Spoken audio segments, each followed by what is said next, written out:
كاين حكايات فاتت الحكايات، وكاين ايام بعيدة تقرب لينا اكثر من البارح. كاين اسماء رجال فاتت الرجال، وهذه هي القصة بالذات. احداثها تبدا في جزائر القرن 19 ومتواصلة لايامنا. هذه القصة تحكي على راجل اسمه عبد القادر، وهذه القصة فيها اكثر من حكايته هو.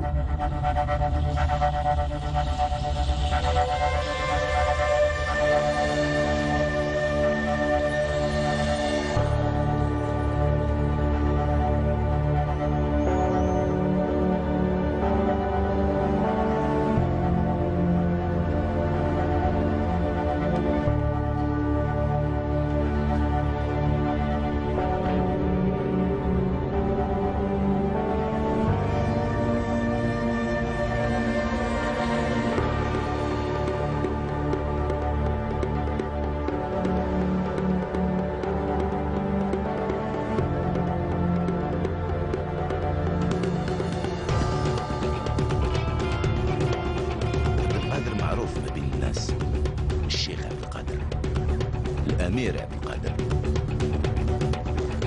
معروف ومشهور، بس شكون يعرفه بالضبط؟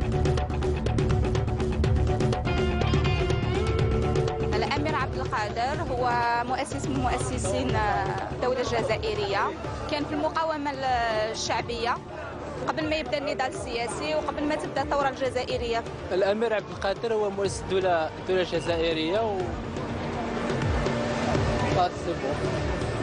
مثل راجل شجاع وراجل بطل، وكان هو اللي يعطانا هذه الحريه التامه لنا فيها. الأمير عبد القادر حنا التاريخ تاع لي زوني 90 لي زوني 80 لي زوني 50 ما على بالناش، الثوره ما نعرفوهاش، نعرفوا 1830. كاين الشخصيات الأجنبية مثل الزعيم الهندي المهاتما غاندي أو الجنوب أفريقي نيلسون مانديلا، وكذلك الثائر الأرجنتيني أرنستو تشي غيفارا. بصح انا توجور يقول لك بلي حنا بارفي وحنا هكذا وحنا الأمير عبد القادر هذا ما كان. كما أغلبية الرجال العظماء، حياته بدات في مكان بسيط ومتواضع، بصح متوفرة فيه المعرفة. À l'Oued el-Hammam, là où il est né, à la Guetna, il n'y avait rien en dehors évidemment des éléments naturels du cours d'eau qui s'appelait l'Oued el-Hammam. En dehors de ce petit village, il n'y avait rien hormis cette oasis d'éducation religieuse et d'initiation spirituelle qui était la Zawiya. On y apprend le Coran, les fondamentaux, donc l'apprentissage du Coran par cœur et des hadiths, mais aussi l'apprentissage du Coran par le cœur, si je puis dire. C'est-à-dire un approfondissement de ce qu'est le véritable savoir, la véritable connaissance, qui, si elle n'imprègne pas l'être, n'est finalement, comme le dit la tradition, qu'un âne chargé de livres.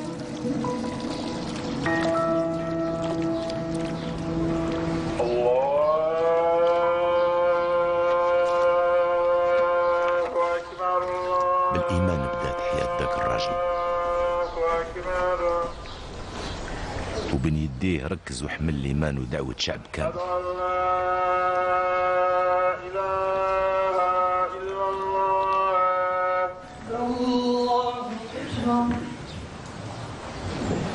L'émir Abd el-Qadir a des origines de Shurafa, qui remontent évidemment jusqu'au prophète sallallahu alayhi wa sallam. On n'a pas de preuves précises sur la date exacte de sa naissance. On retient 1800 000 de manière générale.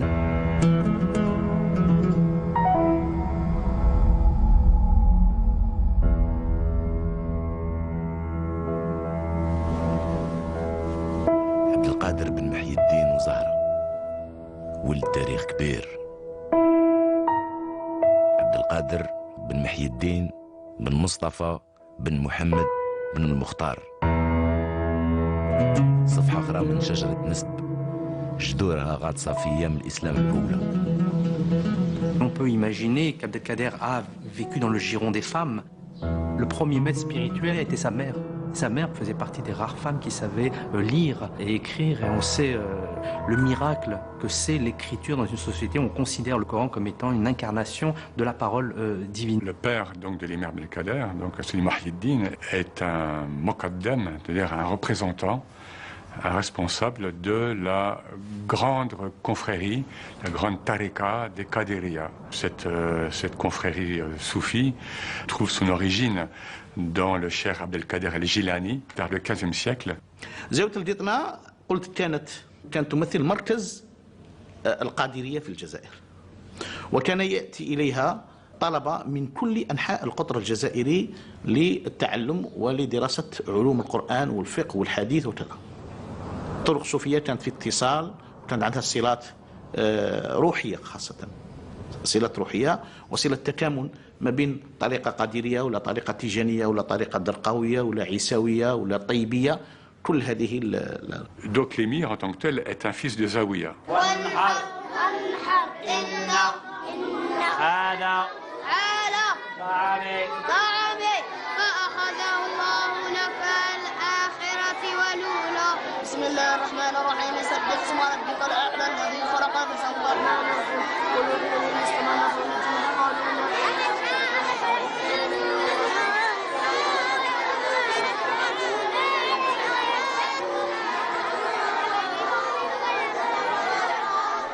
يقولوا بلي هذاك الولد كان يعرف يقرأ وهو في عمره 5 سنين. هذاك الولد صبح طالب قبل ما يفوت 12 عام، وكان حافظ القرآن في سن 14 عام.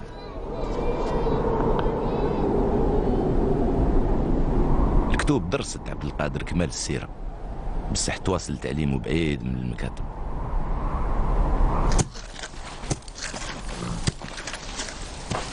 كان مفروض عليه يفهم ويدرس وطان واسع بعاداته وتعرف عليهم بفضل الفرس.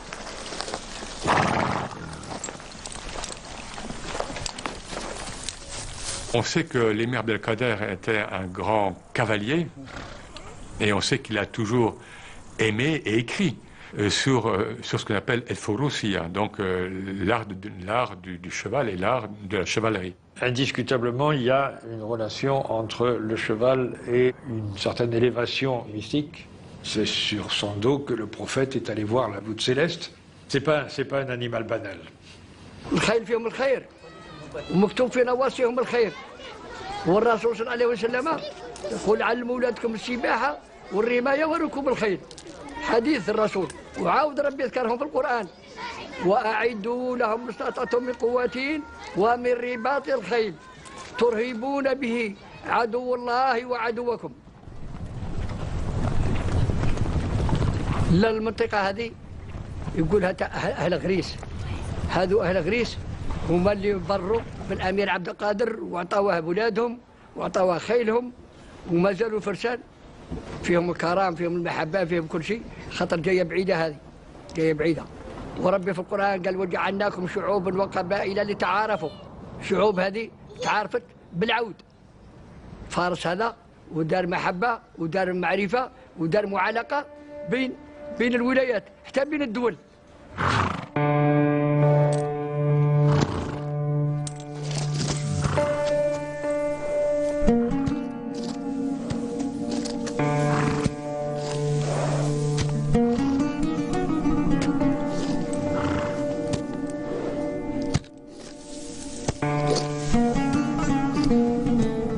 Was also an important school, and as I think his father put it, you know, the hunt teaches you patience, intelligence, and to be contemptuous of danger.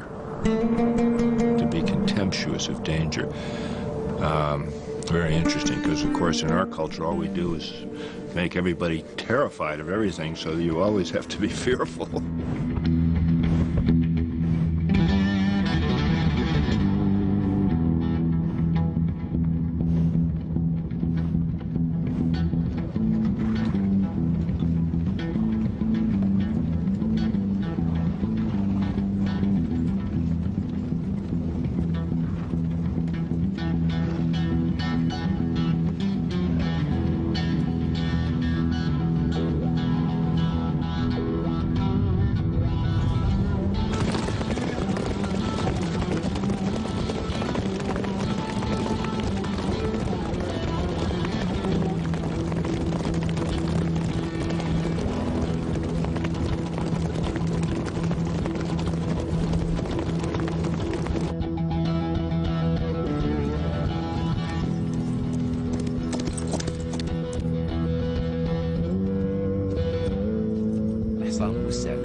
القطنة هي المنبع، والمنبع ما هو الساقية، والساقية ما هي الواد، والواد ما هو البحر.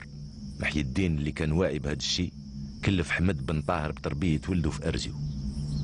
من بعد تعمق عبد القادر الشاب في أصول الدين والفلسفة الإغريقية عند الشيخ أحمد بن خوجة الشايع والمعروف في مدينة وهران.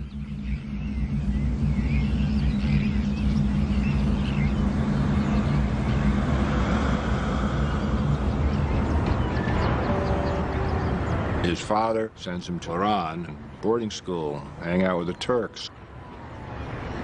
See prostitutes walking in the streets, and people, taking drugs and gambling and, sinning and all this, and seeing that what the world is all about. As someone who'd grown up in a small town, in a very devout environment, the trappings of a larger city civilization will have shocked him. There's certainly the impression that he didn't relish his time in Wahran, and that he didn't hold the Ottomans in any higher regard than his father did. His father, Muhyiddin, was clearly opposed to the Ottomans. It seems evident that the Ottomans suspected him of plotting. Muhyiddin, sur le conseil de ses amis, il a été conseillé de s'éloigner un petit peu de la région. Alors il a pensé au pèlerinage. He had a father who sensed that he had this son who was special and favored him particularly by taking him out of sequence and going on a Hajj with him rather than his oldest son. Donc, il y a un départ qu'on peut fixer à 1825. Abdelkader étant né en 1808, vous savez qu'il a 17-18 ans, il rentre là dans sa vie de jeune adulte et il va avoir sa première responsabilité de taille.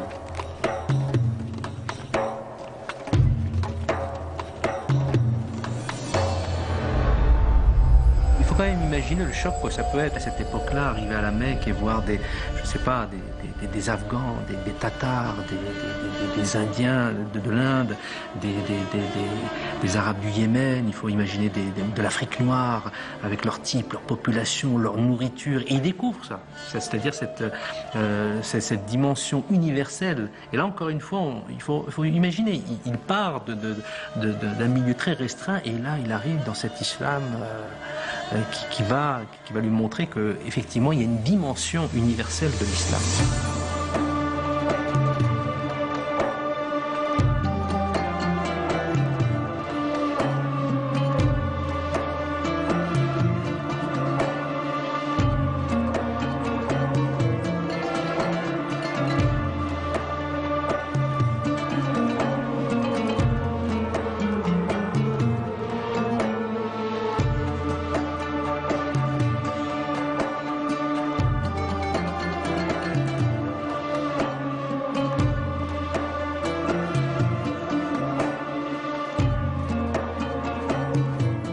Pèlerinage à la Mecque, à cette époque-là, c'était aussi un voyage sans retour possible et peut-être même intimement espéré.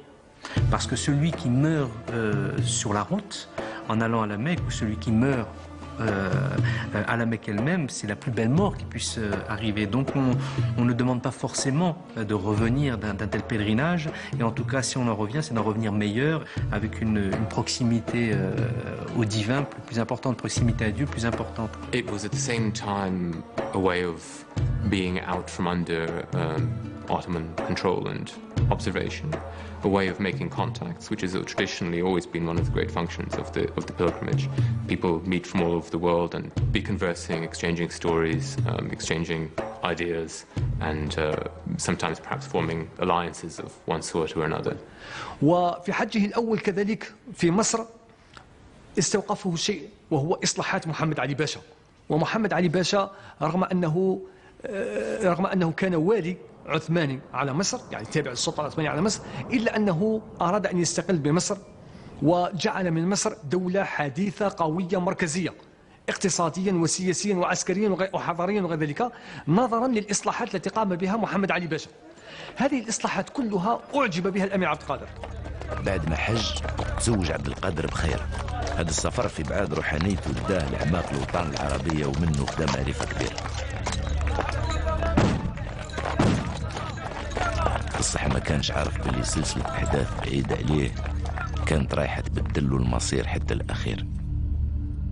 À cette époque-là, il y a une véritable crise morale, politique en France autour de Charles X. En même temps, pour faire diversion, il n'y avait pas mieux que d'engager un conflit. Donc 1827, on va reprendre des vieux projets, mais de manière opportuniste. ما حدث في 30 أفريل 1827 أن الدوك دوفال الذي كان ممثل للسلطة الفرنسية بالجزائر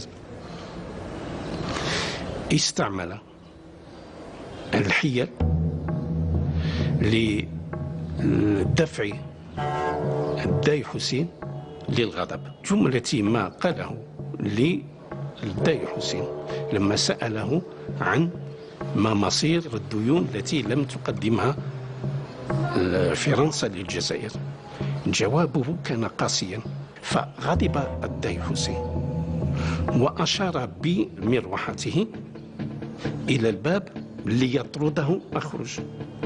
سواء وصلت الضربة إلى دوفال أو لم تصله، فالعملية كانت مقصودة، أي إهانة دوفال أمام الآخرين، وهذا الذي كانت تبحث عليه فرنسا.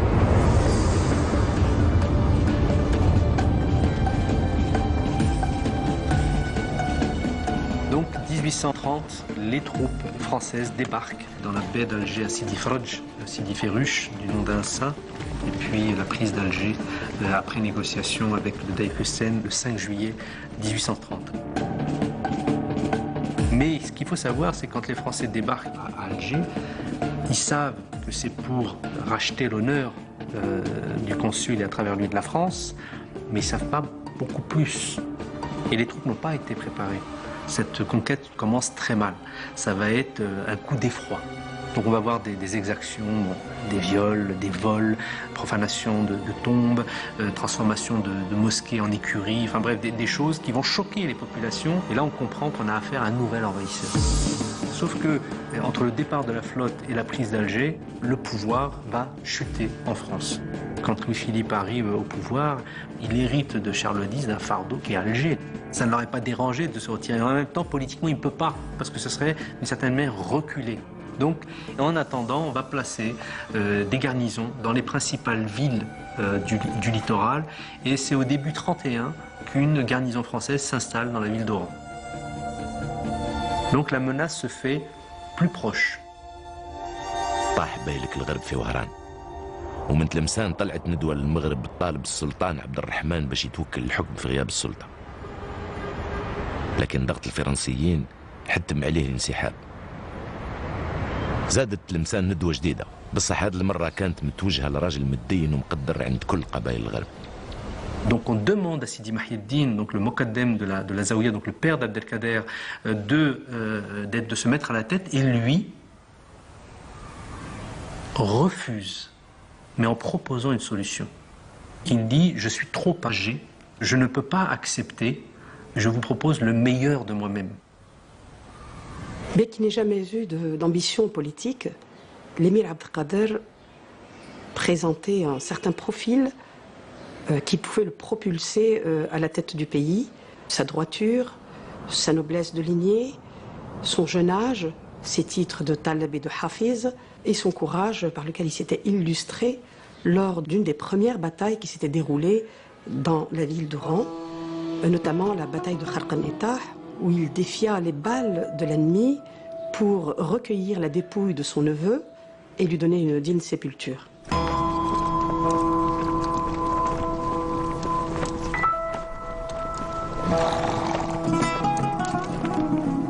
27 نوفمبر 1832 يوم المبايعة. عبد القادر صبح الأمير عبد القادر. الجزائر صبحت الدولة. Cette moubaïa, ce serment d'allégeance, symbolise une tradition prophétique qui remonte à l'an 628, lorsque le prophète de l'islam, que le salut soit sur lui, avait scellé avec ses apôtres le serment d'alliance. Il le faisait sous un arbre qu'on appelait l'arbre de la grâce, Shajarat Ridwan. Donc cette première moubaïa qui est khassa, donc il n'y avait que l'élite, va se poursuivre avec une deuxième Moubaïa dans la grande mosquée de Mascara. C'est une Moubaïa Amma où tout le monde est présent, tous les citoyens de la ville sont présents. البيعة كانت تحل محل ما يسمى اليوم انتخاب، وأكدت على أن إمارة الأمير أو دولة الأمير لها طابع ديمقراطي، طابع الشورى، طابع العدالة الإسلامية. لما بويع الأمير عبد القادر مباشرة بعد بيعته ألقى خطابا قال فيها مضمونها أن الأمير عبد القادر أن الإمارة سعت إليه ولم يكن يجري وراء الإمارة. La Moubaïa, pour lui, ça va vraiment être un passage initiatique. D'autant plus que l'année suivante, son père meurt en 1833 et que là, il sera vraiment seul. Il est face à son destin et au moment où il accepte, il rentre dans l'histoire. دخل الأمير في التاريخ بسبب وجب الحرب وكتب تاريخه بهدف واحد: الدولة اللي رغب يبنيها. الدمار والبني والدمار مرة أخرى، والقتال في الغرب والبني من جديد، والهدنة قريبة للتشييد.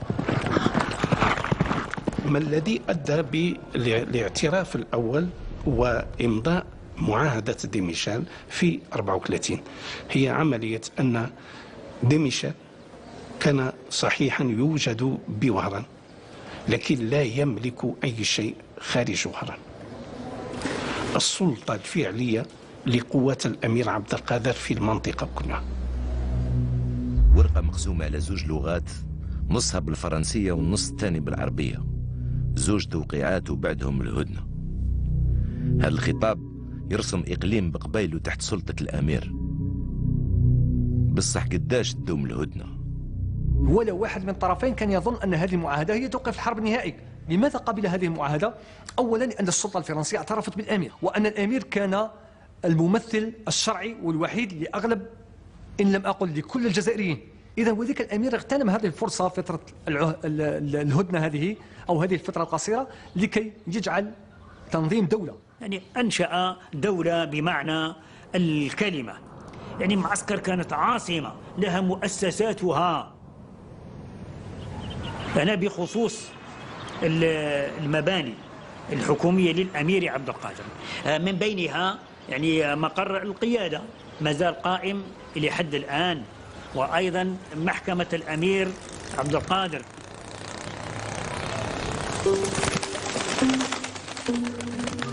كان النظام قبليا، هو ركز الحكم في سلطة واحدة، كان له مجلس شوري، كان له وزراء، وكان له جيش نظامي وأيضا جيش من المتطوعين. دولة اللي ما عندهاش علماء وما عندهاش مدارس هذه تعتبر دولة يعني منهارة، دولة فاشلة. وكي نقول يعني منظومة تعليمية معناه معلمين، معناه برامج دراسية، معناه مكتبات يؤم إليها الطلبة. التنظيم الصحي أيضا أنشأ مستشفيات في المجال الخارجي، يعني أقام علاقات دبلوماسية وتجارية مع الولايات المتحدة الأمريكية ومع أيضا إنجلترا. كان له أيضا عملة نقدية، والعملة النقدية تدل على استقلال الدولة، فالأمير لم تظهر صورته في هذه العملة. باش تتطور هذه الدولة كانت الضرائب لازمة، والضرائب مذكورة في الدين: الزكاة، العاشور، والمعونة، ضريبة الحرب. بسببها تلقى الأمير مقاومة جديدة وفي قلب صفوفه هذه المرة. المعونة كانت مرفوضة في أيام الهدنة، والمعارضة للضرائب صبحت نضال سياسي. Donc il va connaître ses premiers combats, ses premières querelles, ses premières insultes, aussi ses premiers ennemis de l'intérieur. Bon, des plus connus, Mustafa Ben Ismail. المخزن سبب مشاكل للأمير ومصطفى بن اسماعيل بعد، بصح قبلهم الدوير والزمانة. فوضت هذه القبائل مع الجنرال تريزال اللي ألغى اتفاقية ديميشال. المخزن هم مجموعة من القبائل التي كانت مكلفة بجمع الضرائب من القبائل لصالح سلطة البيلك. في 35 نجد أن المخزن يوقع معاهدة ليصبح تحت خدمة الفرنسيين. 10 أيام بين توقيع المعاهدة تقع معركة المرتضى بين تريزال والأمير عبد القادر.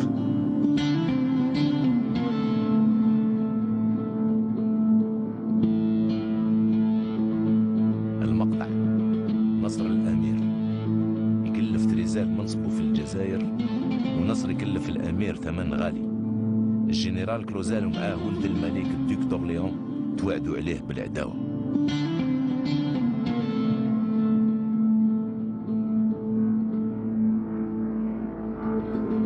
كلوزال أول شيء بمصاحبة الدوك دورليون سيحاول وسيتوجه إلى معسكر لتتبع أو ليمحي العار تاع المرتضى، لأنه معركة المرتضى بكل المقاييس كانت ضربة قوية للجيش الفرنسي في الجزائر.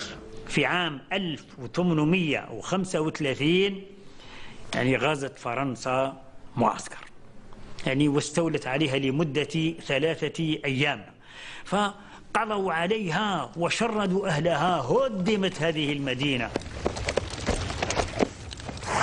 طاحت معسكر وكبرت أهمية رهان تلمسان، رهان استراتيجي. لكن مدينة تلمسان هي كانت خط وسيل وهمزة وصل الإمداد تجي من غزوات الجيش الفرنسي باش تروح العسكر ولا بالوقت. كان حب يقطع من الناحية العسكرية هذه الإمدادات للجيش الفرنسي. رهان شخصي ثاني. تلمسان مراية، كل واحد يشوف وجهه فيها، وحتى الأمير كان يعز هذه المدينة. الكراغلة نصهم ترك ونصهم جزائريين راغبينها تكون عثمانية. مصطفى بن اسماعيل تفاهم مع الكراغلة وانضم لهم في ساحة المشور، صابر على الساعة اللي يحيي فيها سيادته. حاصرهم الأمير عبد القادر مدة، وفي تلك الفترة كتب القراغلة وعلى رأسهم بن اسماعيل إلى كلوزال وطلبوا منه المجيء إلى تلمسان. تلمسان صبحت غنيمة الانتصارات والهزائم.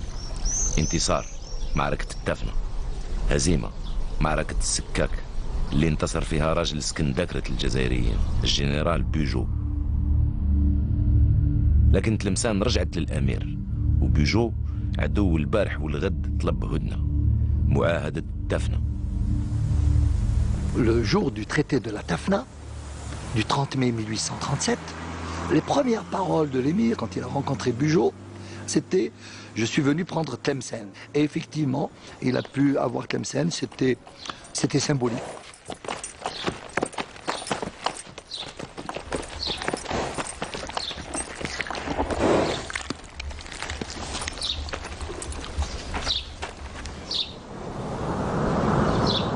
Giraud, à l'Assemblée nationale, disait que l'Algérie n'était pas un État. Et Farhat Abbas a répondu, l'État algérien a été consacré le jour de la Tafna. Le 30 mai 1837, nous pouvons dire que l'Algérie avait un État.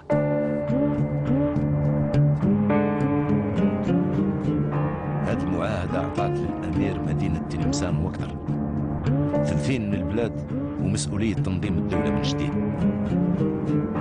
الدولة تتركب من 8 خليفات، وخليفات على رؤوسها أولاد الزاويات. كان الأمير متأكد من الرجال كيف تربوا في البساطة والديانة ما يخضعوش لغرور السلطة. وخلفاء يبنيوا مدن جديدة وقلعات، وخلفاء يشيدوا إدارة مركزية.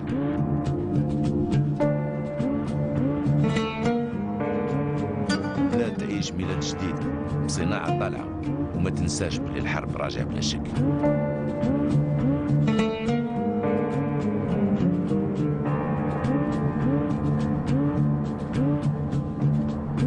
بالأخص بلاد تحيي نفسها بعاصمة جديدة. هذه المنطقة تيار التقدمت هذه كانت عاصمة قديمة وهي عاصمة للدولة الرستمية. فهنا لما جاء الأمير عبد القادر صار يحب يبني عاصمة مثل ما بنى الرستميين وزارها في 1837 وشرعها يرمم في منطقة يعني اللي هي اليوم تاقدمت ونقل إليها عاصمته. ولكن مع الأسف هذه كلها مشات يعني فنات، لم تبقى منها الآثار التي يمكن أن نستشفها. في سبتمبر من 1839 استؤنفت القتال. ابن الملك لوي فيليب هو الذي خرق أبواب الحديد بالشرق الجزائري. يعني فرنسا عقدت معاهدة مع الأمير عبد القادر في المنطقة الغربية وفي بعض أجزاء من المنطقة الوسطى، لكنها تفرغت لما ضمنت أن الأمير عبد القادر لا يحاربها، نقلت كل جيوشها وحاربت أحمد باي في الشرق. إذا فرنسا لما قضت على المقاومة في الشرق بدأت تمتد وتمد نفوذها على المناطق الأخرى، وهذا ما جعل المعاهدة تنتقد. À partir de ce moment-là, il y a le parti pris en France d'une domination totale, de la colonisation. Et donc à partir de là, il va se mettre en place en France un soutien qui se fait autour de Bugeaud, le général Bugeaud, qui est aussi homme politique, qui va venir à la Chambre des représentants expliquer pourquoi il s'en est fini de discuter avec les chefs de la résistance. Il faut écraser toute résistance à notre conquête. Le but n'est pas de courir après les Arabes, ce qui est fort inutile. Il est d'empêcher les Arabes de semer, de récolter, de pâturer, de jouir de leurs champs.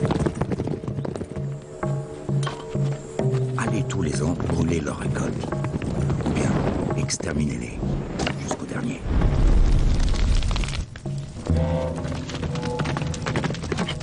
Il s'agit là maintenant de couper l'herbe sous le pied d'Abdelkader, et comme on n'arrive pas à le prendre, eh ben on va tout saccager autour de lui.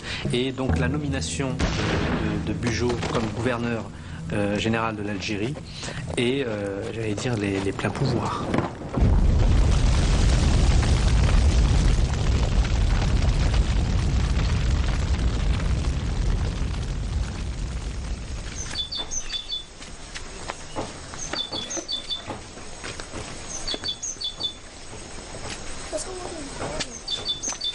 تحريق الأرض ما يكفيش، دولة الأمير هي اللي لازم تنحرق.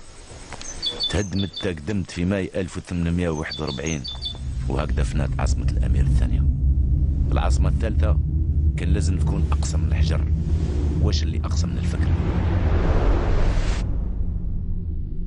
Suite à la chute de plusieurs de ses capitales, pour des raisons militaires assez basiques, le surarmement français, la difficulté pour Abdelkader et ses troupes de tenir des sièges et maintenir ses capitales fixes, Abdelkader va se poser, en tout cas selon Bruno Etienne, une question fondamentale qui est: est-ce qu'il faut encore fonder le pouvoir politique dans la pierre? Et Abdelkader va répondre par la négative, en inventant de toutes pièces, alors selon les témoignages, en prenant des mois, en traçant dans le sable des plans possibles pour une nouvelle capitale nomade de l'Algérie. Il va créer donc cette Smala. Ce qu'est la Smala, ou ce que pourrait être la Smala, parce que la question historique n'est pas complètement aboutie. Ce qu'on en sait, c'est que ça a été pendant 2 ans la capitale de l'Algérie, une capitale mobile, faite de tentes, sur une organisation et un plan assez lumineux et compliqué, donc de forme de cercles emboîtés, qui eux-mêmes étaient composés de douars, c'est-à-dire d'ensemble de tentes, qui était une assemblée, en tout cas, de l'ensemble des tribus fédérées par l'émir Abdelkader. Il a imaginé une capitale mouvante, une capitale qui se déplace au gré des combats, qui fuyait l'ennemi en permanence, de pouvoir inventer à son époque une capitale avec son administration, son hôpital, son tribunal, ses écoles, sa bibliothèque. Il y avait 60 000, et on dit jusqu'à 75 000 personnes. Et une fois que le drapeau de l'émir, l'étendard de l'émir était posé, cet endroit devenait le centre du cercle. Chacun, instantanément, savait où était sa place, le point qu'il devait occuper. Il n'y avait pas de meilleur plan pour qu'une information circule très vite sur les 20 km que représentait quand même le diamètre de la Smala. 20 km, pour qu'elle aille d'un point à un autre, il ne pouvait pas y avoir de structure urbaine plus adaptée. Après, ce qu'on a très vite découvert, c'est un millefeuille de représentation, une lecture complètement polyphonique. C'est-à-dire que pour Kateb Yassine, qui fait référence dans son roman Nejma, la Smala, pour aller vite, c'est une manifestation politique pour l'indépendance de l'Algérie qui se transforme en ville. Pour Bruno Etienne, c'est une zaouïa géante ou un schéma exotérique, un schéma religieux qui prend forme de ville. Pour un autre, c'est une ville avec au centre le livre. Nous resterons jusqu'à la fin de juin à nous battre dans la province d'Oran et à y ruiner toutes les villes, toutes les possessions de l'émir. Partout, il trouvera l'armée française, les beaux orangers que mon vandalisme va abattre. Je brûle aujourd'hui les propriétés et les villages de Ben Saled et de Ben Kadab, pressés les uns contre les autres et morcelés pendant la nuit. C'était la malheureuse population, deux belles armées, se donnant la main fraternellement au milieu de l'Afrique. Une partie de Mostaganem le 14, l'autre de Bida le 22, rasant, brûlant, chassant tout devant elle. Ça a été vraiment une période extrêmement lourde et on peut imaginer Abdelkader à ce moment-là voir des victimes venir à lui crier en vengeance. Et c'est là qui est intéressant, c'est qu'Abdelkader montre que la véritable chevalerie, elle n'est pas qu'extérieure, elle est aussi à l'intérieur. Et que le véritable ennemi est d'abord en soi avant d'être à l'extérieur. Et donc il y a toujours cette idée de préserver cette intériorité, ce cœur de l'être, par justement la loi, par les références. Et Abdelkader va envoyer cet édit du traitement des prisonniers. L'émir était un précurseur en matière de droit humanitaire, d'une manière dont on n'a pas idée aujourd'hui. C'était en 1843 qu'il avait édicté ces règles protégeant les prisonniers de guerre français. Il faut attendre le début du XXe siècle pour avoir la première mention dans le droit international d'un statut de combattant et donc de prisonnier de guerre.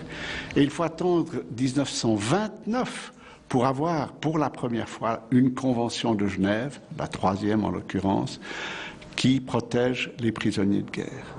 C'est en ceci que son approche a été véritablement fondamentale. Parce que le premier droit de la guerre, c'est le droit de tuer, mais pas n'importe qui. Et il a su comprendre et faire comprendre qu'on n'avait pas ou plus le droit de tuer celui qui ne pouvait plus vous tuer. Les militaires français ont cherché à mettre la main dessus pendant des années. Il a fallu qu'une personne trahisse pour dire où elle était.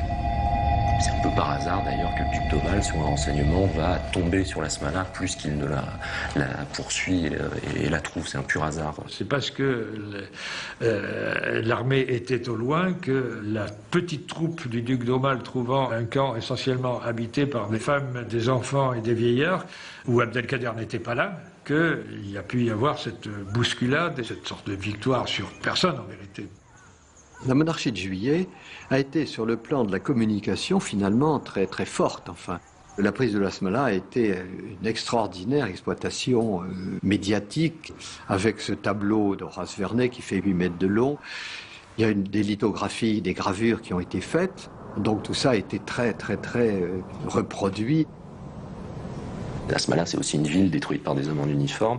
Et on a essayé d'interroger ce rapport historique. Et on voit qu'il y a une sorte de continuité du savoir-faire colonial qui se développe pour la France essentiellement en Algérie et qu'on peut suivre jusqu'à aujourd'hui selon des parcours un peu sinueux, mais qui définissent en définitive le traitement de la ville de l'autre. Donc la ville de l'Algérien essayant d'exister en tant qu'Algérien, qui est la Smala, ou la ville du Rome essayant d'exister en tant que Rome, en tout cas sur le territoire français, ou comment on expérimente justement la déstructuration de l'espace en Israël, avec un laboratoire d'études militaires composé essentiellement de géographes, d'architectes, de sociologues et de philosophes, qui vont inventer la déstructuration de l'espace comme méthode de guerre.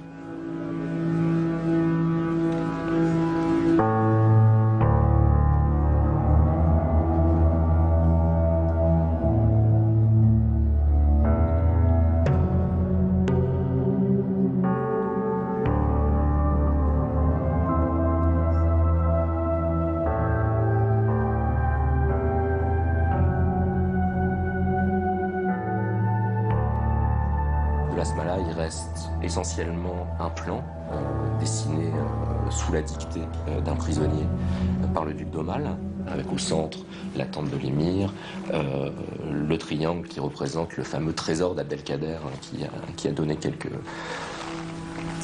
quelques épisodes croquignolés à la littérature populaire en France, en tout cas. Enfin, le trésor d'Abdelkader, c'est sa bibliothèque. Hein. Et donc c'est d'ailleurs comme ça qu'il va suivre les troupes du duc d'Aumale après la prise de Las Malas, c'est en suivant les pages arrachées à ses livres.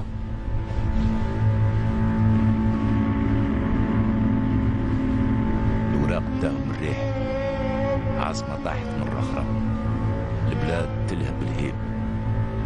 من المعارك المربوحة معركة سيدي إبراهيم في سبتمبر 1845 اللي تشهرت في وقتها. بصح ما كانش الأمير يقدر يتمتع بهذه الانتصارات، وهو عارف باللي شعب وبلاد ونضال كانوا غارقين في الدم.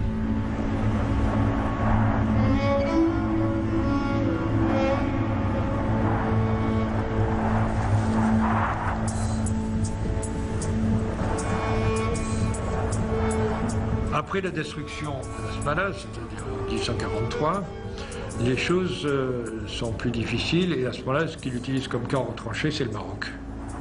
كان له ملجأ بالمغرب الأقصى، لكن السلطات الفرنسية تعاملت أيضا بعنف في تلك المنطقة، وبعد معركة سلي 1844 لم يبقى للملك للسلطان المغربي إلا بإرغام الأمير عبد القادر على الخروج من أراضيه. Le roi du Maroc avait signé le traité de Tanger, en 1844.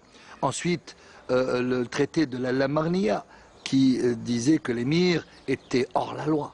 Abdelkader was definitely seen as a potential magnet for opposition to the Sultan, and potentially even a Sultan in his own right. In his defense, there is no case where Abdelkader actually does try to set himself up against the Sultan. Le roi du Maroc, Moulay Abdelrahman ibn Hichem, a envoyé, à la fin décembre 1847, un contingent de 5000 hommes à peu près. L'émir a engagé la bataille, il était obligé d'engager la bataille, et en quelques heures, l'armée marocaine a été défaite. Ensuite, le roi du Maroc, Moulay Abdelrahman ibn Hichem, a engagé 55 000 hommes. Donc d'un côté, les troupes marocaines, de l'autre côté, l'armée française à 105 000 hommes. Donc les taux se resserrent autour de l'émir Abdelkader. فتشاور مع زملائه، لكن قبل التشاور استخار عدة ليالي. فتشاور الأمير مع رفقائه ولا سيما مع مصطفى بن تامي ومع قدور ولد سيدي مبارك وجماعة أخرين. واش نعملوا يا جماعة؟ كاش ما مواصلة الكفاح صعب، كاش ما نتفاوضوا مع المغاربة ولا نتفاوضوا مع الفرنسيين. واجمعوا على أن أصحاب القرار في النهاية هم الفرنسويين، فلذلك من الأفضل أنه يتصلوا معهم مباشرة.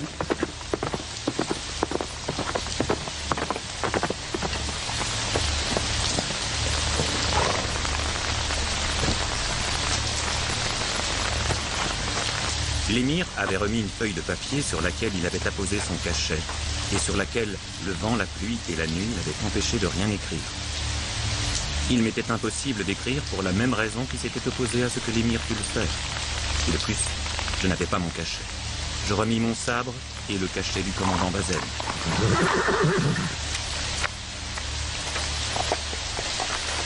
Les conditions de l'émir sont simples.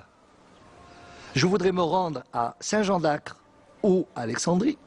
S'il a fait le choix de ces deux villes, c'est que ce sont deux ports traditionnels où descendent les Maghrébins pour se rendre précisément à la Mecque. Deuxièmement, avec tous ceux qui veulent me suivre. Troisièmement, estimer tous nos biens et récupérer notre argent pour vivre en Palestine. Et quatrièmement, quel est le sort de Mohamed Bouhamidi, mon khalifa. Son khalifa a été envoyé auprès du roi du Maroc, Moulay Abdelrahman ibn Hichem. L'émir ne savait pas qu'il a été incarcéré, puis tué. Le général de la Mauricière, qui est à ce moment-là le seul à pouvoir faire cette promesse, fait cette promesse à la condition que sa décision soit ratifiée par le gouverneur général, qui à ce moment-là est le duc d'Aumale. Le 23 décembre, l'émir est reçu avec la Mauricière, les troupes de la Mauricière. Il lui réitère qu'il accepte les conditions. L'émir demande après d'aller faire sa prière au mausolée de Sidi Ibrahim. Donc il va au mausolée de Sidi Ibrahim Il fait ses 2 prières du Dhuhr et du Asr.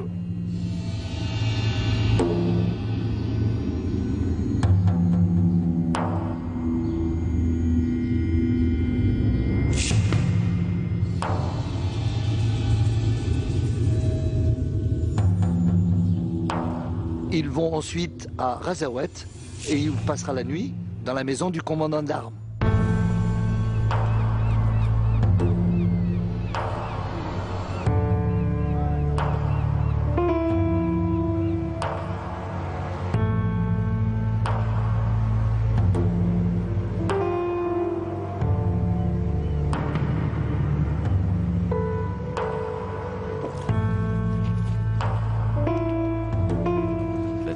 ديسمبر 1847 عاش الأمير ليلته الأخيرة في الجزائر.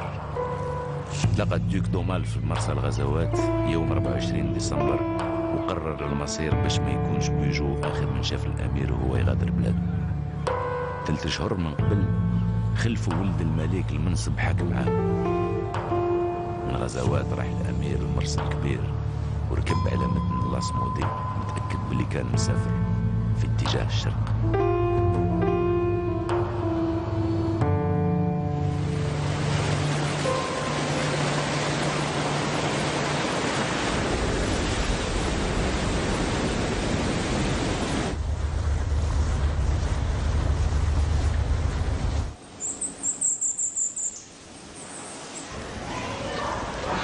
أخبره القائد الفرنسي الذي هو كان كولونيل آنذاك الذي يرافقه إلى فرنسا، قال له سنتوقف بعض الوقت في تولون حتى نتريث حتى يأتينا يعني مخطوط من الإسكندرية أو من عكا يسمح لكم بالذهاب. وكانت يعني نوع من الوقوف الثقلي للباخرة في تولون، ولكن سرعان ما جاءت الأوامر من باريس. Et donc à Toulon, ils vont devoir passer la mise en quarantaine qui va durer 10 jours. Et à l'issue de ces 10 jours, on va leur apprendre qu'ils ne quitteront pas Toulon puisqu'ils sont considérés comme prisonniers.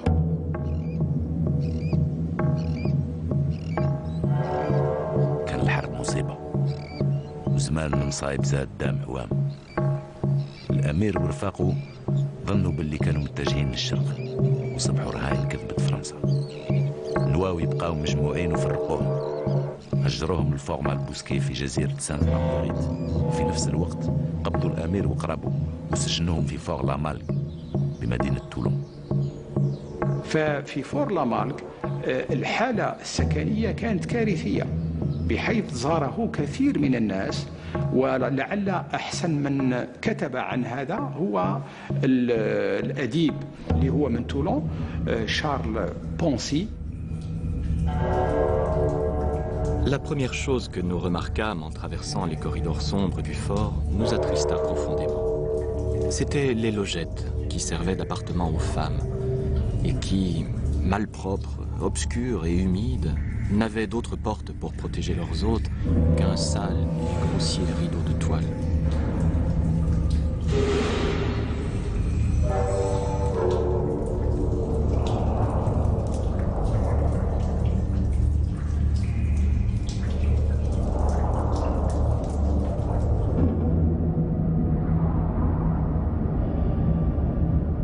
Ces conditions vont être beaucoup plus terribles parce que l'Amir Abdelkader va exiger que les gens qui étaient enfermés au fort Malbousquet le rejoignent. Le groupe était composé d'une centaine de personnes.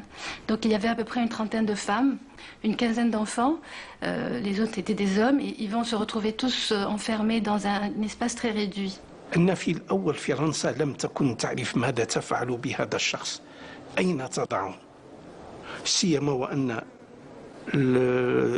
تزامن انتقاله إلى فرنسا بتغيير نظام الحكم في فرنسا.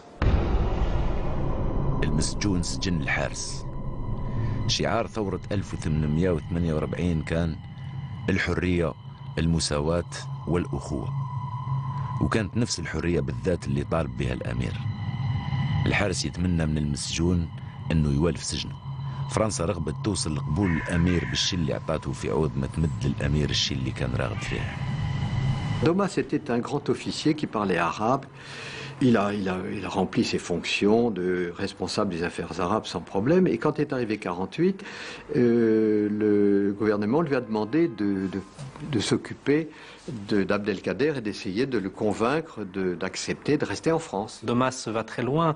On lui donne carte blanche, j'allais dire, pour cette négociation, pour faire revenir Abdelkader sur sa parole. Il va jusqu'à dire, écoute, si tu décides de rester ici, tu auras des terres, tu auras de l'or, tu seras parmi les gens les plus importants de ce pays. Donc l'échec total, et Domas qui écrit dans cette lettre à Guizot directement, donc au Premier ministre, donc au président du Conseil, dans lequel il dit, il ne veut strictement rien de ce monde. Autrement dit, on ne peut pas l'acheter. وجا زمان الحيرة والسياسة مزعزعة وهذا السجين يقلق بثقل لشانه. دوماس خاف من انتحار الأمير في فور لامالك. الشاعر لامارتين اللي كان عضو في الحكومة قدم اقتراح باش يسكن الأمير في قصر أنري 4 بمدينة بو. هكذا بدأت جولة الأمير في فرنسا. Pendant ce trajet, il y a un enfant qui décède, mais on refuse de s'arrêter. Donc on va continuer comme ça jusqu'au château de Pau. Pourquoi on ne s'arrête pas? Parce qu'à cette époque-là, c'était la Révolution en France. Donc de février 1948, la situation politique était extrêmement difficile. Donc on avait très peur que ce contingent soit arrêté sur le chemin. تم الذهاب به إلى قصر بو الذي هو قصر أنري 4 يعني هو قصر ملكي ولكن في الحقيقة كان دائما الأمر الأمني يسود كل شيء. Le château de Pau, c'est un compromis. C'est un compromis parce que c'est une forteresse, mais c'est aussi un palais royal. Et donc, il y a une certaine noblesse du monument. Et puis il y a un autre élément, Pau est près d'une frontière, certes, mais une frontière bien gardée, et Pau est loin de Paris, et de la sorte, Abdelkader sera beaucoup plus isolé certainement qu'au voisinage d'une voie maritime ou encore au voisinage de la capitale. L'arrivée des prisonniers était très très difficile, raillée, le fait de savoir que des barbares allaient être installés au final dans le château d'Henri IV, c'était un sacrilège pour beaucoup. Lorsqu'ils arrivent au château de Pau, les fenêtres étaient barreauées. Donc ils étaient surveillés par une vingtaine de soldats à l'intérieur et à l'extérieur. L'émir Abdelkader était effectivement dans un château qui venait d'être restauré, mais il était emprisonné parce qu'au départ il était isolé dans un donjon et puis ensuite il n'avait surtout pas le droit de sortir à l'extérieur. Donc ces gens vont passer 7 mois depuis avril jusqu'au mois de novembre au château de Pau. Pendant cette période-là, 5 enfants vont décéder.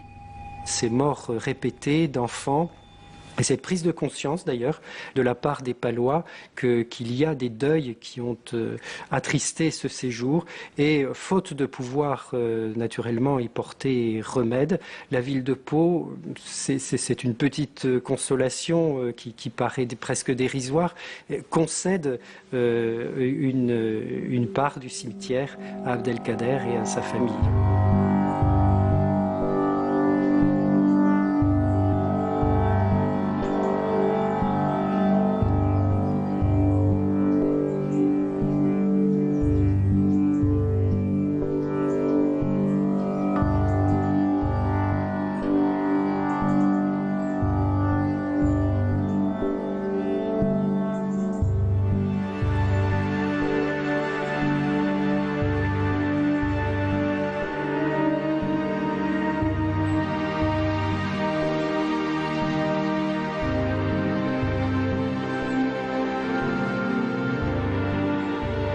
الجانب النفسي عند الأمير عبد القادر وعند أصدقائه أو أصحابه كان فيه كثير من المشاكل من الناحية السيكولوجية حتى أن كثير من التقارير الطبية آنذاك خاصة في بو شددت على هذا الجانب على اعتلال في الجانب الصحي خاصة الذهني من كثرة ربما الانكماش حول أنفسهم ومن كثرة الانعزال. Il y a la révolte, et ça c'est un acte intime, la révolte de l'entourage d'Abdelkader dans l'été 1848.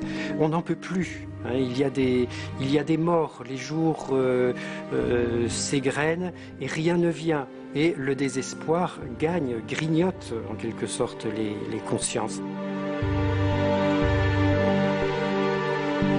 Et cette révolte qu'Abdelkader arrive d'ailleurs à apaiser, c'est un acte intime extrêmement important. كان يقول اعتبروني ميتا. أنا بالنسبة إليه أعتبر أنني في سجن والسجن العربي هو خيمته وأنا أبقى في خيمتي.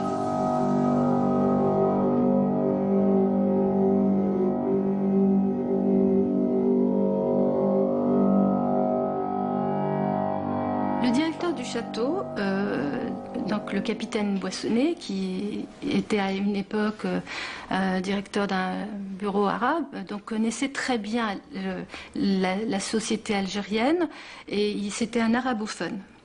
Donc il avait des échanges avec l'Amir Abdelkader. Certainement, c'est lui qui a réussi en quelque sorte à faire sortir Abdelkader de cette tente imaginaire dans laquelle il était volontairement reclus et le faire participer à des visites, à des audiences. He's given these very astute and sympathetic handlers. They're basically spies for the Ministry of War to keep them informed on what the emir's doing. And of course he understood that was part of their function. أصدقاء، أصحاب غامدين، دوماس، بواسوني، أصحاب جدد، زيارات شارليناغ من أهمام سويسرا، فرديناند دو ليسبس، إيميل أوليفيي، محامي يصبح من بعد ولي دولة، ومن بينهم صديق قديم مونسينيور دوبوش.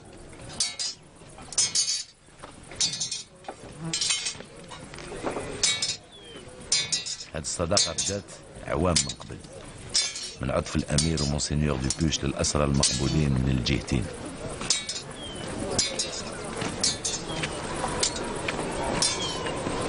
فالأمير عبد القادر دخل في مفاوضة مع مونسينيور دوبوش قصد إطلاق سراح الأسرى، فأصبح إذن الأمير رمز اللقاء يعني مع المسيحيين على وجه الحوار الإسلامي المسيحي، لأن تاريخ العلاقات بين المسيحيين والمسلمين ليس فقط تاريخ المعركات لكن أيضا تاريخ العلاقات والاعتراف الأحد بالآخر. So you have this exchange of prisoners that occurs at the emir's initiative. Kind of embarrassing the French. And here's this savage who's now showing his humanitarian face. You know, this is dangerous stuff. And Bugeaud had to actually put out the word, no more of this nonsense. You know, we cannot have our enemy appearing human.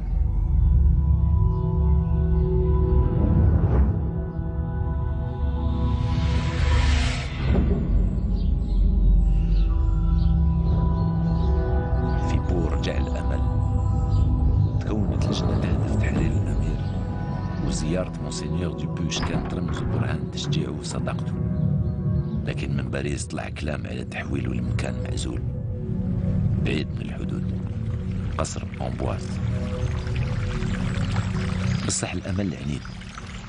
يوم تولى لاموريسيار الرجل اللي تفاوض مع الأمير بما يخص منفاه في ليلة من ديسمبر 1847 منصب وزير الحرب، أصبح الأمير يترجى في الوعد الأول اللي أعطاه له في الجزائر. فماذا كان جواب لاموريسيار؟ كان جوابه مزيدا من الضغط، بحيث منعت كل الزيارات. فلما وصل الأمير عبد القادر مثلا إلى أمبواز كان هناك 200 جندي. L'émir est arrivé dans un château qui était en mauvais état, en tout cas inhospitalier et inhabité depuis plusieurs générations.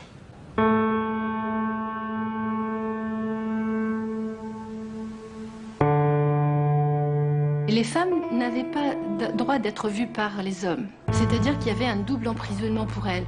À la fois cette réalité politique, qui était valable aussi pour les hommes, mais en tant que femmes, elles ne devaient pas être vues par les hommes. Du coup, elles ne sortaient pas à l'extérieur. Elles passaient leur temps enfermées à l'intérieur d'un château humide. Les conséquences de cette reclusion, c'est donc la mort de 25 personnes au château d'Amboise, dont 16 enfants décédés. Sur les 16, 15 n'avaient pas atteint les 2 ans.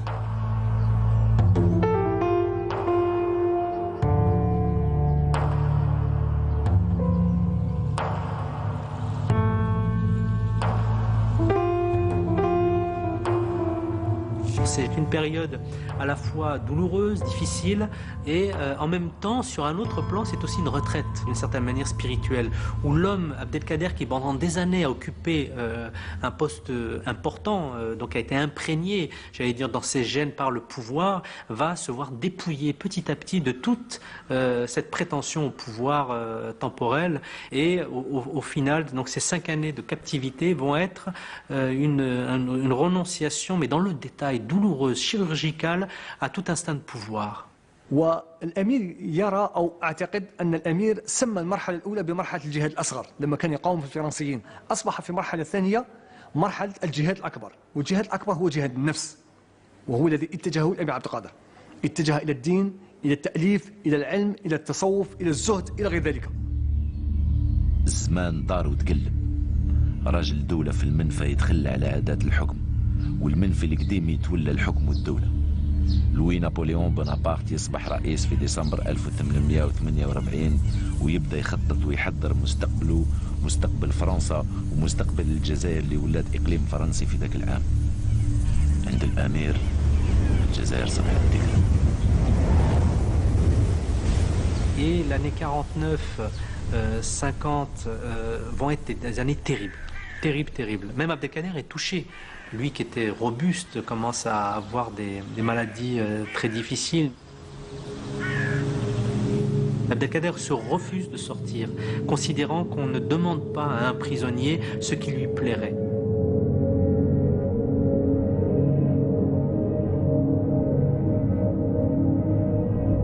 حياة الأمير كانت دخلانية.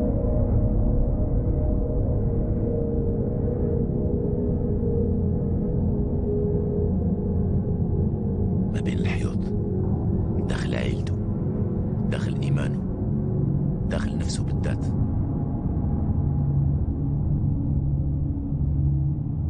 أصحاب الأمير واصلوا عملهم في الخارج، وفي الخارج التاريخ مقلب وساير.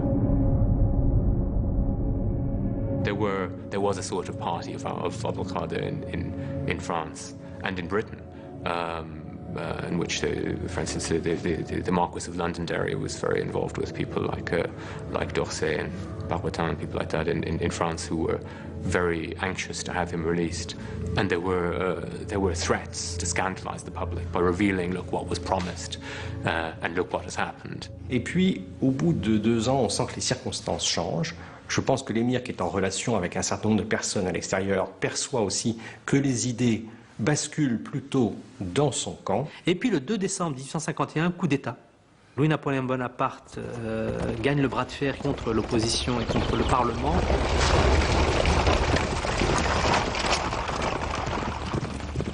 زوج مسالك عابرين فرنسا وفي الاخر يتلاقاو.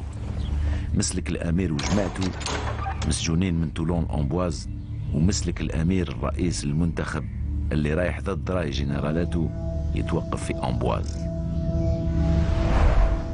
لما جاءه الامير الفرنسي الامير الرئيس بونابرت الذي سيصبح بونابرت الثالث، قام بخطوة عملاقة، فجاء شخصيا حتى بيت الامير ليقول له أنت حر.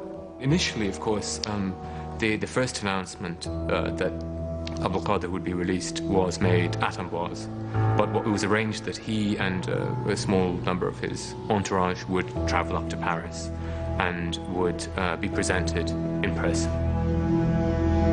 احتفلت فرنسا بالأمير.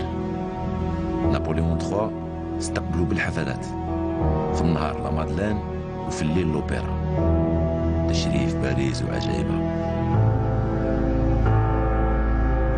تكلمت الناس ذاك الوقت على عبد القادر صديق فرنسي. الأمير عرف يسمع بصح ما نساش كيفاش كمشت أسابيع تجول وآداب تقدر تمحي 5 سنين سجن و17 عام حرب.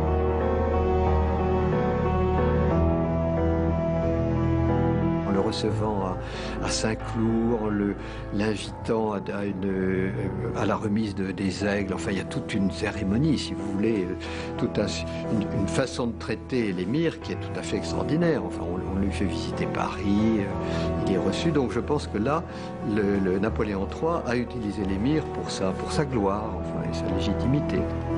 And it's quite an achievement to manage to turn being 4 or 5 years late in doing what you promise into something that seems like a gratuitous act of goodwill. But this is what was, I think, largely achieved at the time, and certainly how the event was stage managed and presented in France and in the French press, particularly perhaps the French press in Algeria.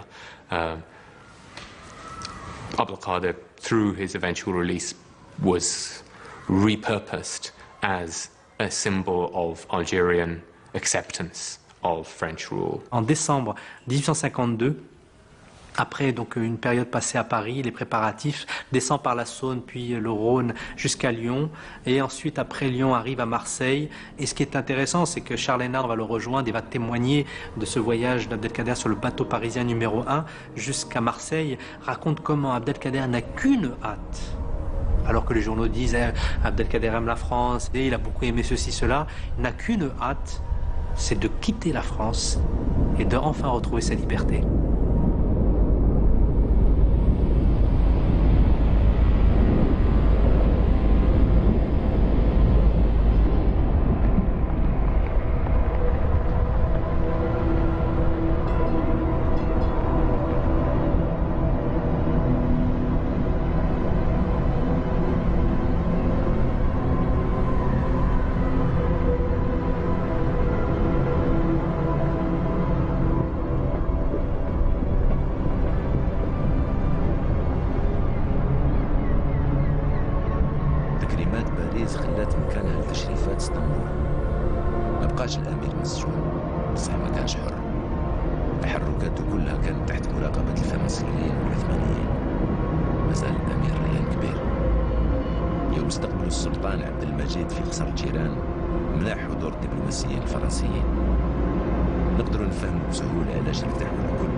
في مدينة بورصة. Neden buraya seçti? Bunun tabii ki 2 boyutu var. Bir maddi, bir de görünmeyen manevi boyutu. Bursa'nın 2 ismi vardır. Biri Yeşil Bursa, diğeri Evliyalar Şehri Bursa. Bursa'da o kadar çok büyük veli vardır ki Emir Hazretlerinin de kendi gibi olan, kendi gibi düşünen ulu sultanların bulunduğu bu beldeye gelmesini gayet tabii karşılıyorum. Maddi boyutu Fransa'yla o zamanki Osmanlı Devleti arasında görüşmedir.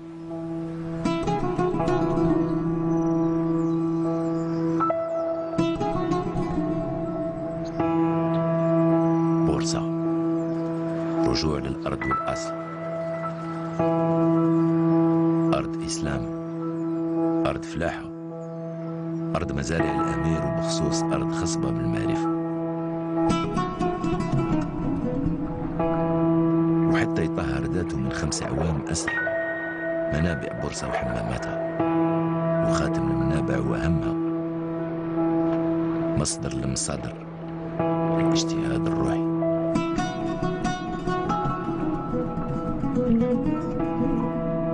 شيخ من الشيوخ سكن بورصة وخلى آثار ومخطوطات. هكذا بدا سفر الأمير الروحاني في أعماق نصوص هذا الشيخ. الفتوحات المكية، سافر الأمير على آثار ابن عربي.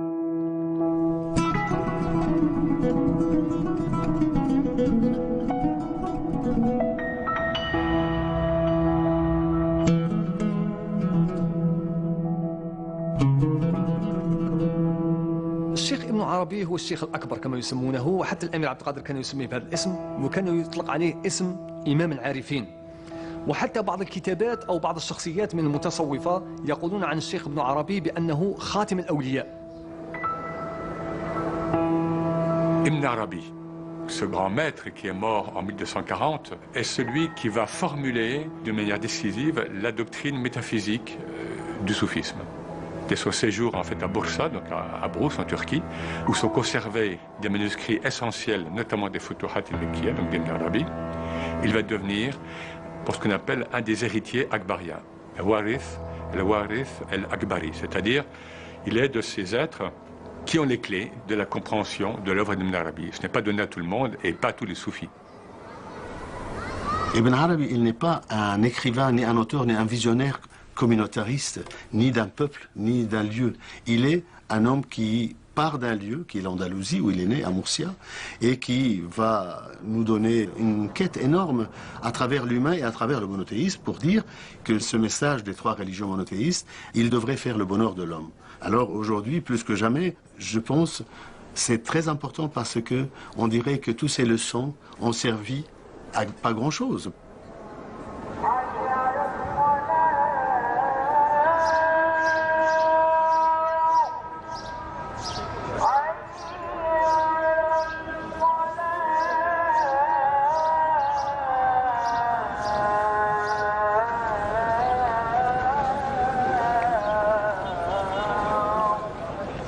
كاين السفر الروحاني كرجل إيمان في قلب أعمال ابن عربي، وكاين سفره المادي على سطح هذه الدنيا، سفر أمير بلا مملكة. وفي الآخر جا وقت ملاقاة الروحاني والمادي.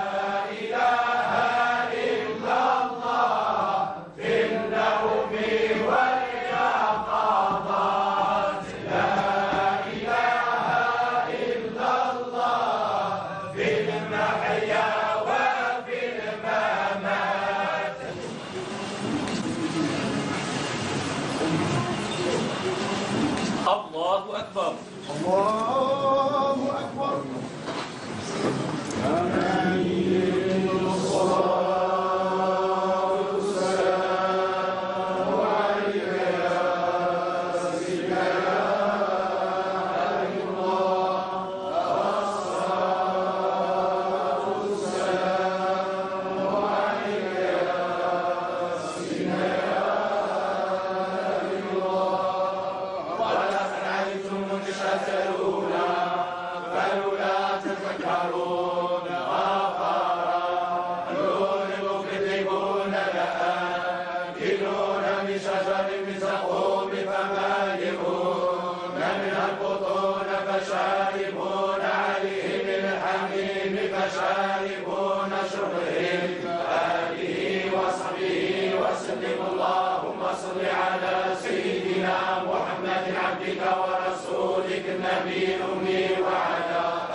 في عام 1855 زلزال رهيب ضرب مدينة بورصة بقوة.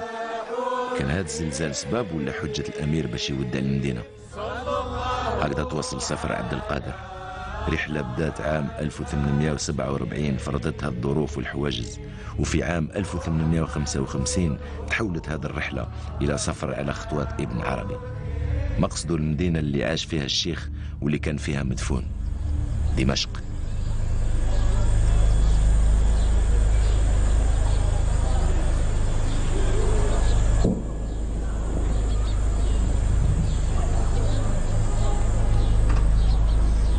The emir arrived to Damascus in 1855. He moved into the Amara neighborhood instead of going to Suwaika or Bab Musalla, where most of the Algerians already lived. So he made a choice to live in an area which is closer to the central city, so he could reach all different factions of the city. He soon created patronage networks and relations with many different factions of the society. كانت عنده مكتبة كذلك.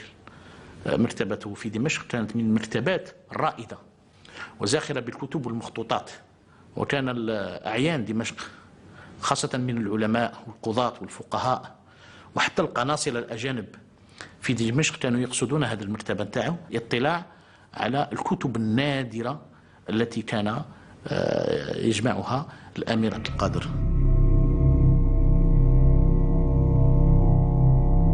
الأمير والف دمشق وطوائفها بالخفة، بصح دمشق ذاك الوقت كان لازم عليها تتأقلم مع عالم جديد، التنظيمات. إصلاحات العثمانيين زعزعت الروابط الدقيقة اللي كونتها طوائف دمشق عبر القرون. الحقوق الجديدة الممنوحة للمسيحيين تحت ضغط الدول الغربية الكبرى خلقت توترات وعدوانية. هذا التوتر تحول للعنف ضد المسيحيين بخصوص. Before 1860, before the events and the violence, Abdelkader went to the Majlis and asked for a protection of Christians, and he argued that people who were attacking Christians were to be considered as criminals and arrested. And Ahmed Pasha, the governor, first agreed with him, but then when he left, sent him a messenger to tell him that he was not going to do that. Malgré donc ces avertissements, malgré les lettres qu'il écrit aussi à ses amis, aux chefs druzes, du Hawran, etc., en juillet 60 va se déclencher une émeute qui va durer une semaine. L'essentiel des victimes sont chrétiennes, des hommes d'ailleurs pour la plupart. Et Abdelkader va sortir de l'ombre et revenir sur la scène publique, si je puis dire, à ce moment-là pour défendre et sauver les chrétiens d'Amassen.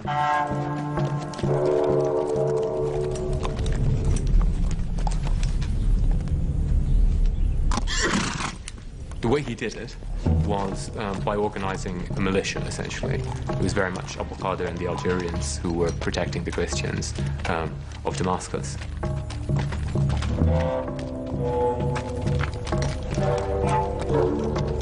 Et il va devenir le héros du jour dans cette période difficile, puisqu'il va mettre à disposition sa maison, celle de sa famille et de ses compagnons, pour défendre et sauver les chrétiens d'Amassen. Mais ce geste n'était pas, à mon avis, à mon sens, qu'un geste de tolérance. Ce n'est pas pour le minorer que je dis ça. Ça restera louable pour l'éternité. Mais c'était un geste aussi éminemment politique, je crois. Parce qu'il consistait à renvoyer dos à dos, en fait, le concert des nations, les Occidentaux et les Ottomans.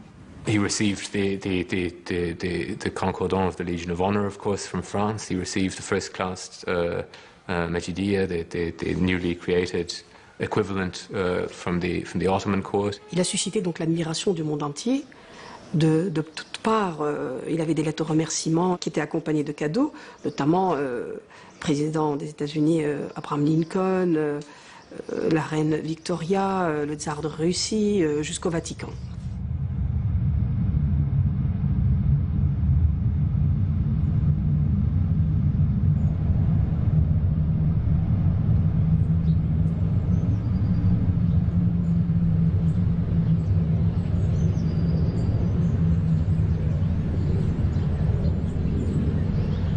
There's something really profound that a small town in the middle of the United States, on the other side of the planet, knew of him and named their town after him.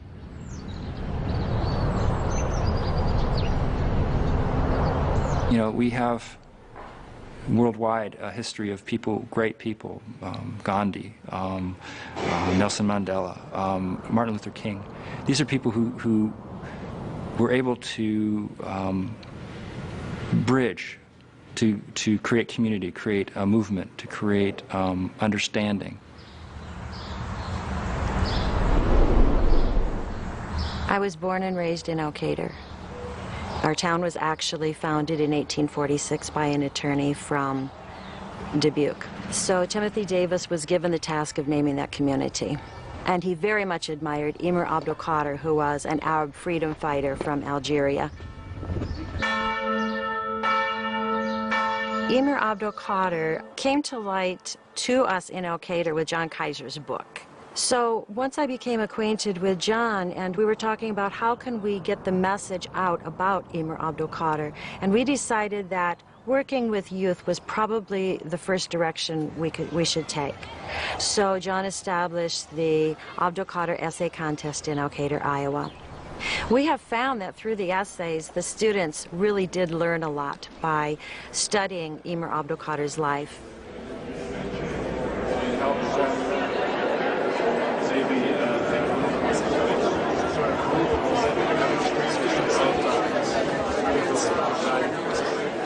Okay, Jim Moody is with us from Washington, D.C. Jim served in the U.S. Congress and Wisconsin State Senate and has taught at major universities. And then I had the good fortune later to go to Pakistan and Bangladesh with the American Peace Corps, and then I was with CARE International in Iran. And in fact, the basic values of the Muslim culture are very, very similar and comfortable for us. And I asked my colleague someone, how did you know that an observant Muslim cannot mention the name Jesus or Moses without saying, and peace be with him, as a sign of respect? How many Americans know that? Not 1 in 1,000, unfortunately. Most Americans need an update of their information. The 19 hijackers in 9/11 were not good Muslims. It's strictly forbidden to kill innocent people, any more than the Crusaders were good Christian people. Both sides created terrible violence for the other side. But we in the modern world now have the ability to do research and do study and information and travel, and hopefully, gradually, those animosities and misunderstandings will melt away. And it's really wonderful that this city, this town, and these people here are looking at the positive for very, very good reason. مكرم في حياته بعد ما توفى من أمريكا للشرق الأوسط ومن إفريقيا لأوروبا الشمالية، نقدر نعتبر قصة عبد القادر قصة رجل مازال حي بعد وفاته. الصحيح هو العكس، عبد القادر مات قبل ما يموت. بعد ما سلك المسيحيين من المذبحة مشى لمكة. في زيارته للأرض المكرمة تلقى الشيخ اللي كمل له تعليمه، الشيخ محمد الفاسي. هو اللي قاده مدة أشهر على دروب التأمل في الغار بالذات اللي كان الرسول صلى الله عليه وسلم يعزل نفسه فيه. Et là, en fait, Abdelkader vit la mort initiatique, ce que les soufis appellent la mort initiatique, puisque le prophète lui-même disait « Moutu qabla an tamutu », mourir avant de mourir, l'extinction de l'ego, la conscience individuelle, dans l'océan de l'unicité. Et donc, c'est la réalisation vraiment de l'homme accompli, ce qu'on appelle dans le soufisme, mais aussi dans le champ éthique islamique, plus large, el-insan el-kamil. L'insan el-kamil, l'être humain, et c'est pas l'homme, parce que ça peut être aussi une femme, bien sûr, l'être humain accompli. Qu'est-ce qui est en jeu là, en fait? C'est tout simplement et ultimement, c'est le tawhid, c'est-à-dire l'unicité. Tout l'islam est bâti sur le tawhid, c'est-à-dire sur le principe d'unicité. C'est pas uniquement donc un dogme extérieur d'un Dieu unique, c'est un principe d'unicité qui doit s'incarner dans tous nos aspects de la vie, dans notre expérience donc vitale. Ce qui est étonnant chez l'émir, c'est qu'il n'a jamais perdu cet ancrage profond dans le principe de l'unité. Il voyait le monde dans la diversité, dans la multiplicité, mais c'était plutôt des réalités secondes. Et il voyait que le monde de demain était un monde complémentaire, où Orient et Occident pouvaient ensemble faire naître un nouveau monde. يوم شاء عبد القادر بدعمه لإنجاز قناة السويس كان ينوي التوحيد. بين الشرق والغرب ما كان حتى تخلف. كاين تلقيح متبادل. الثاني بالتقدم التكنولوجي والأول بجذور الروحانية. قناة السويس صبح رمز وعلامة وصل بين الشرق والغرب، وفي الوقت اللي كان فيه فرديناند دو ليسيبس يفتح ممر بحري يعبروا البضائع والمسافرين حتى اليوم، فتح الأمير نهج خاص ومتميز للمسافرين من نوع آخر، كتاب المواقف، ميراثه الروحاني. Le mot mawqaf veut dire étape. Le Coran, quand il est commenté par l'émir, nous révèle des subtilités cachées. Nous quittons la lettre pour aller dans les profondeurs de l'esprit.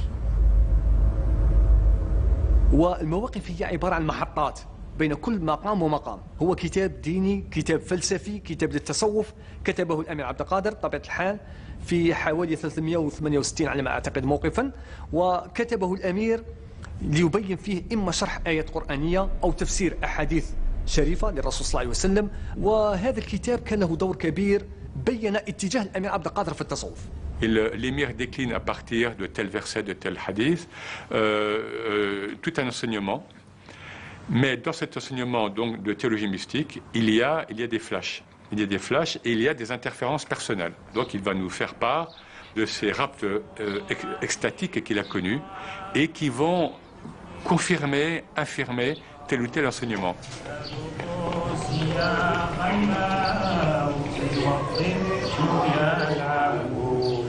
تذوق سياق الموت والطفل يلعب لا إله إلا الله لا إله إلا الله لا إله إلا الله والحبيب رسول الله فلا الطفل ذو عقل يحي لما بها ولا الطير ذو ريش يطير فيذهب ولا الطير ذو ريش يطير فيذهب ولم يظهر بعد فيقال أنه معدوم. واش نحكيو بعد وصية راجل من غير موته؟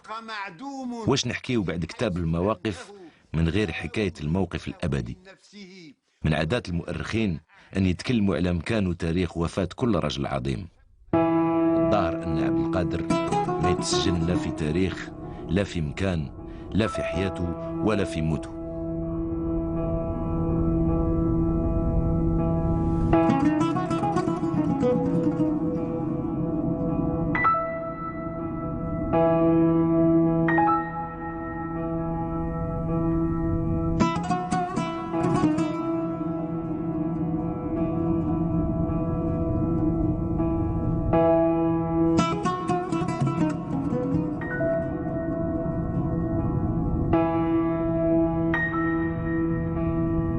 يوم توفى الأمير عام 1883 دفنوه بالقرب من شيخو ابن عربي في دمشق.